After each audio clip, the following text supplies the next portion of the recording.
Okay.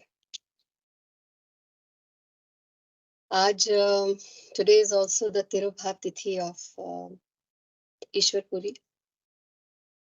So it is a very double auspicious day today that we are meeting on Ekadashi and also on the disappearance day of Ishwarpuri, जो चैतन्य महाप्रभु के गुरुदेव थे. माधवेंद्रपुरी से ईश्वरपुरी ने दीक्षा ली थी और ईश्वरपुरी से चैतन्य महाप्रभु ने दीक्षा ली, क्योंकि ईश्वरपुरी माधवेंद्रपुरी के सभी शिष्यों में से he was the most sincere and exalted devotee. And खासकर जब माधवेंद्रपुरी अपनी लीलाओं को इस संसार में समाप्त कर रहे थे, उस समय ईश्वरपुरी ने उनकी बहुत ही मन से और सिंसियरली सेवा की थी. और इससे माधवेंद्रपुरी उनके गुरु इतने खुश हो गए थे कि उन्होंने उनको ब्लेसिंग्स दी कि आप may you attain pure love of God. और वास्तव में कृपा इसी को कहते हैं. जब हम अपने गुरु को प्रसन्न करते हैं और गुरु जब अपने हृदय से स्नेह से और हमारी सेवा से खुश होकर जब हमें ब्लेसिंग्स देते हैं, इसी को कृपा कहा जाता है. कृपा is nothing else but this.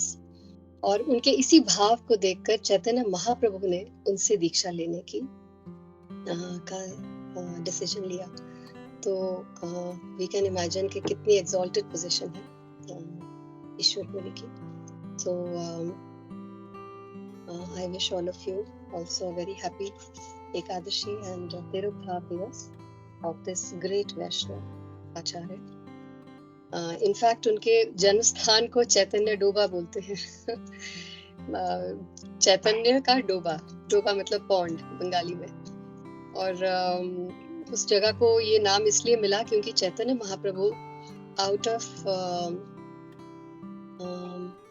love and surrender to his guru Ishvarpuri, उनके जन्म स्थान पर जाकर कुम्हारहट्टा में जाकर उन्होंने वहाँ उनके जन्म स्थान से थोड़ी सी रज ली और उस रज को अपने अपर क्लॉथ के कोने पे बांधा और रोज उस रज को थोड़ा थोड़ा खाते थे as his devotion and surrender to his guru Ishwarpuri.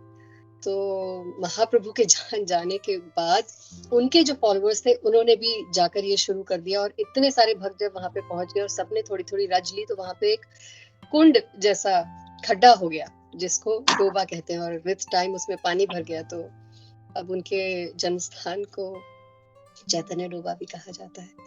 So we can all meditate on these past times today on this very auspicious day of Vijay Ekadashi. So today I have